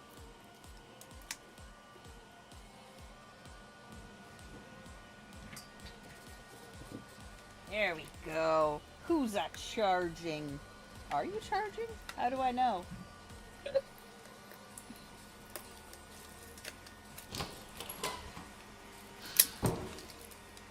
Oh, we got some stuff done in the cellar. Excellent. Picking it up. You're gonna need to refill the cellar. I know, but I need more sugar. I need the sugar to grow. It's in the garden. Go water it. Watering it, bitch. Who's a good girl? You are. I'm not!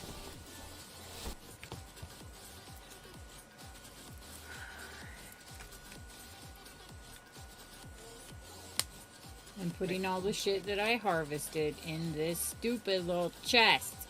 Motherfucker. Okay. I need more crack. You have so much grass. Okay. Okay, we got a blue.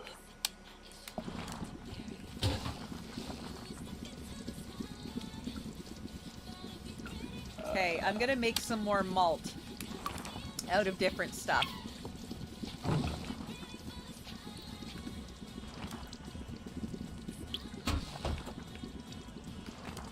Definitely need more brewing hop things. I got a lot of alcohol on me. Yeah, but we need like beer and stuff. Like beer things for the tap. Beer.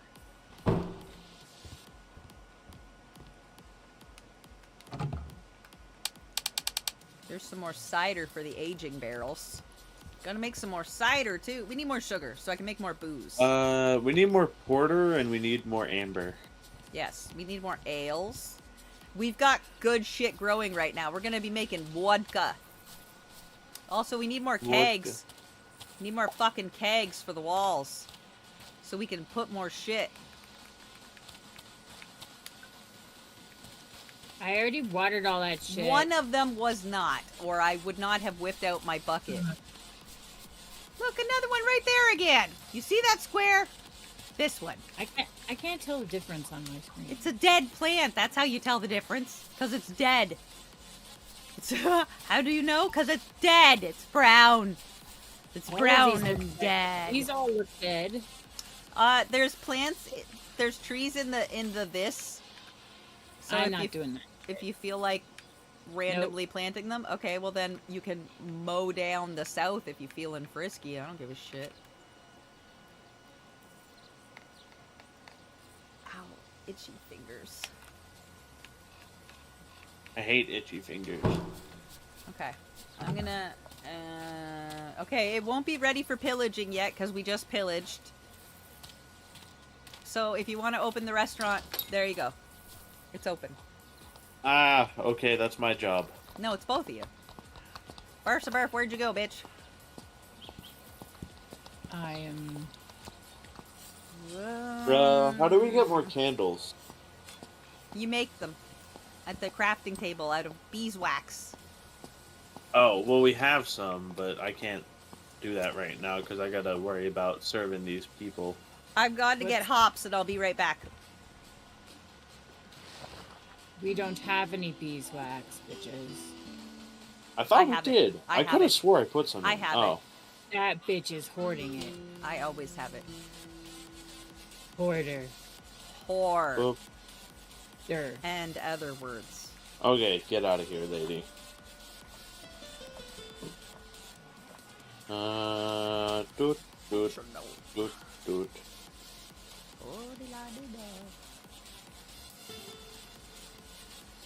If you work front of house, I can work back here. Why do they want water? Because you're out of liquor. Boop. Calm yourself down, you bitch. Purple. I'll beat the shit out of you. Okay, I got a bunch Get of outta here. yeast. The only thing we need now is a bunch of sugar to fucking grow.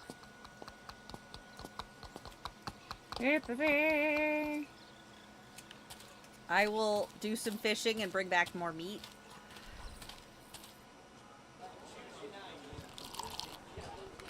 Yeah, you will. We're running out of purple. So put something else. You got a whole bag full of wheat, booze. If you Yeah, got- if booze you- that goes in the barrel. If you got nothing for that, then leave it empty. Okay.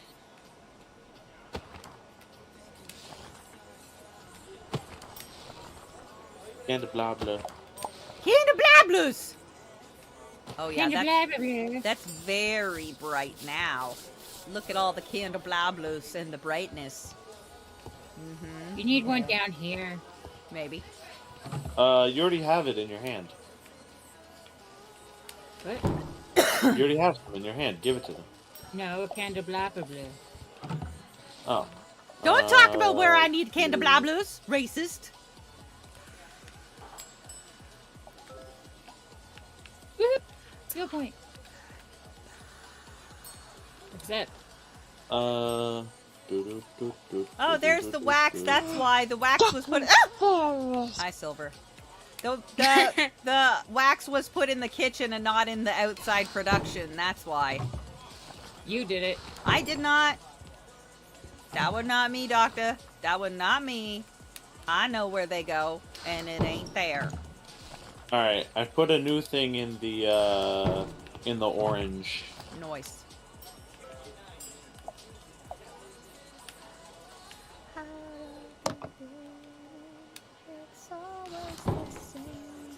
Can't serve you, dude. You want the other shit.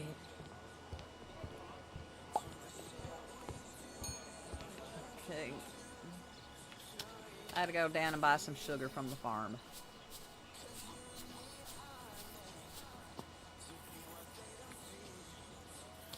There you go.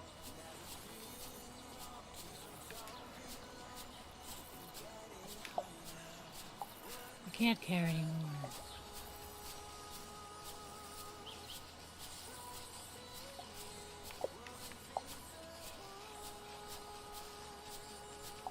If you hold R, you put them in your inventory. I don't know, R? Are you I'm playing on using mouse and keyboard? Controller. B. If you hold B. At least I think so. What? Well, now How do you put stuff away? Hold your B button. my buttons won't work again.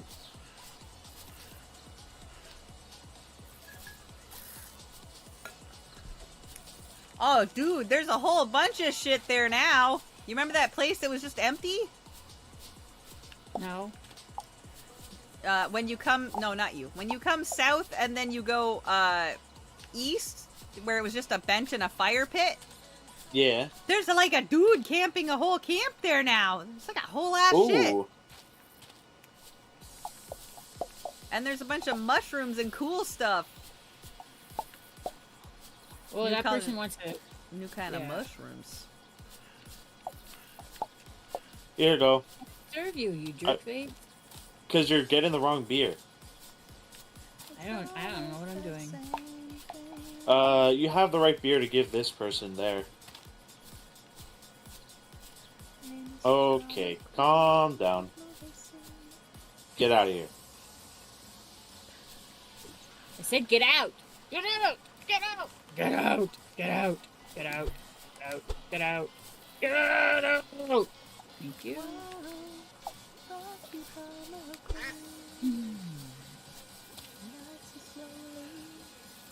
Purple. Another purple. Alright, we're out of purple. Put something else. If you don't got nothing else, then don't put nothing. Yep, leaving it empty. Calm down, you bitch. You gotta wait for more shit to age. Damn it, where's the chick that sells the shit? There she is. Tag her off. Yes, I am the barkeep. Out.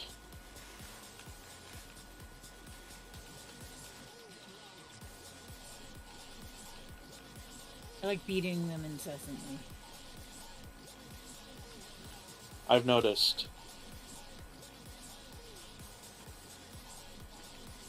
How do you change the thingy then? You have to come to the taps, but I'll put them here for you, so you don't have to. I gotcha.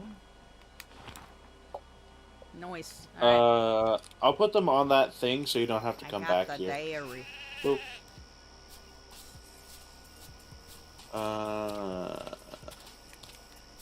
These. Come down or I'll beat your ass. Hi, kitty.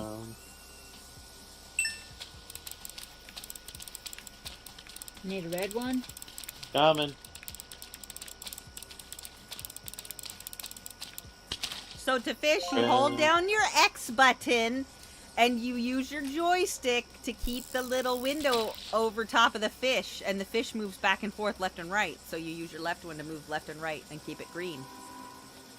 2 reds on the counter.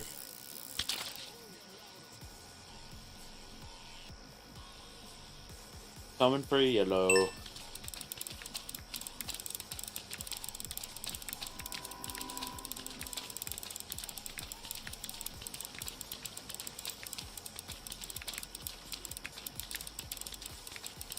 This place is Coming cold, for you. motherfucker. Light the fire! I did. Don't tell me how to live my life. Okay. I got some eels. My business.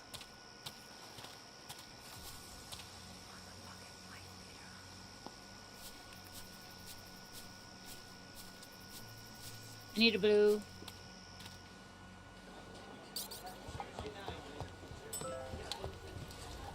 Who's this janky bitch? girl. There's a person. All right, that's Over last there. call.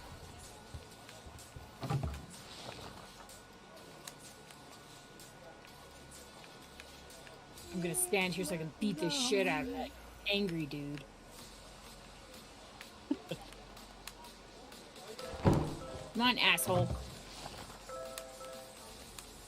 Oh, you're not angry anymore, are you? Ha ha ha ha. Okay.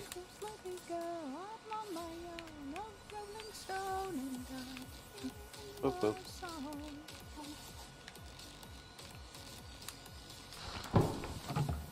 Hi, Kitty. Kitty loves me. Stuff is done in the cellar. Take it. Taking it. I just got sugar. Okay. Pickle. Lot of red wine. Carrots. Ooh, Perfect. and- Bring it upstairs and put it into the brandy maker. In the brandy maker. Yep. That's how you make good quality brandy. That's what goes in the keg in the wall. Which is the brandy maker? It's this one in the corner that's already working. This one? Yeah, it's already got brandy working. But in this bin is where we drop the wine. Well, let me tell you, I got a lot of wine. No. The aged stuff to be turned into brandy, the red Yeah. and the white. Yeah, that goes in here. You got a lot. Yeah. There's fine. Yeah. Goes I in there. got a ton. Yeah, it goes in there. Well, I can't access it while you're opening it. Oh, yeah, I'm getting shit out that you don't need. Okay. That can get out of there. That can stay in there. That can get out of there. And this can get out of there. Everything else is fine staying in there. That'll give you some spaces. I got 50 red wine and 46 white wine. Oh, the honey doesn't need to go in there either. Here, let me in there for a sec. Okay. I need How? the I can't honey. get out of here. I'm stuck. Yeah, you live there now, bitch. Eat it. No, the vinegar. There we go. There you go. You can have it back. Oh, shit. Why you stuck Here, in there, amber Birch? ale. Ah, I got out. Haha. The amber ale just goes in the tap, right? Yeah. If Okay. it's been aged, I mean, you can put it in there unaged, but it's not as good. And we don't get as much money. It is. Just making sure. I have some orange label brandy for you. You can put it in the keg. Once we get enough money, I will get the keg recipe. Where does the pickles go? When they're Pickles done, go in the book. they go in the book. Yeah. Unaged. They're It's unaged going in the book. in the book. These brandies are That's not right, aged. going in the book. These brandies Sorry. are different aged, and I can't age them in a barrel. So you can just get rid of them, like feed them to the peasants. Throw them in the barrel right now, and let them like just consume them, and then we won't make them that Throw way them in the again. barrel now. Yeah, and they can just consume them. I put them on the aging rack. Can you put brandy in the aging rack? I don't think so. I'm gonna check. No, she means the pickles. Yeah, well, I mean the distillers. The stiller, No. the kegs, no, not on the. They have to I go just in the picked up- drinky wall. I just picked up malt and I don't know what I'm doing with it. It goes in here. This one right here. All right, peasants, you're getting the bad whiskey. The bad brandy, not whiskey. It's not bad. It's just young. Okay, I'm making some lager. Do you want bitter or aroma? Oh yeah, aroma.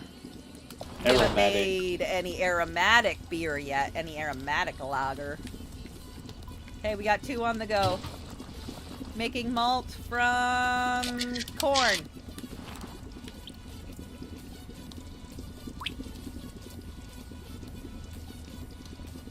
Okay.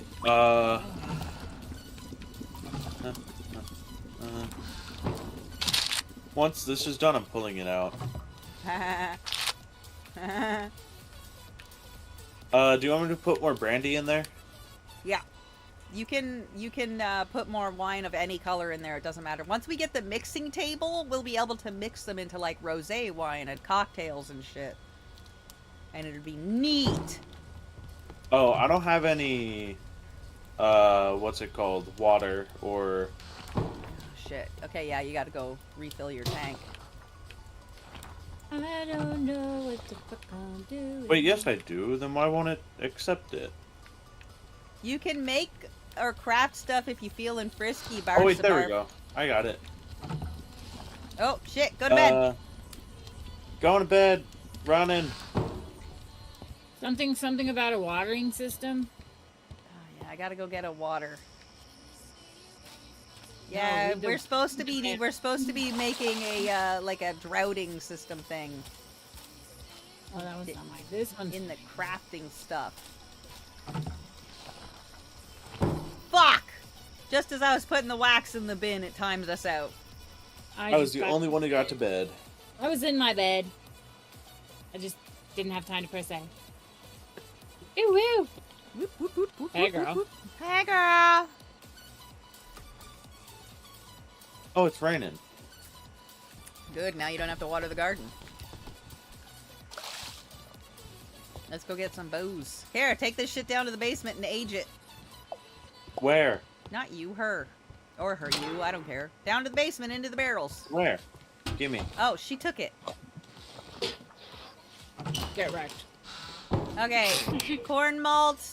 Let's do a Citra Hops Amber Ale this time. And Alright, more brandy is oh, going. I need more wine. I have a lot of No, no, wine. no, no, no. Oh, there's- Grapes. Like juice. Like juice. I need more juice to make more wine. Oh. Wait, isn't that juice? Oh, I need don't more know juice. what I'm doing. Can you make a chest and a outside in the crafting area? Okay, well then serve customers, loser. Oh, we're open. I can do that. Nah, make her fucking do it. She's like, I don't know what I'm doing. Go fucking serve customers, loser. I don't have the materials to make a chest, loser. Are you sure? We do. Check the bins. For whatever reason, it doesn't always register what's in the bins.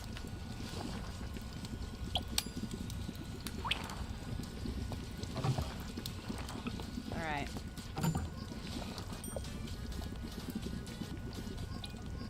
Grape juice.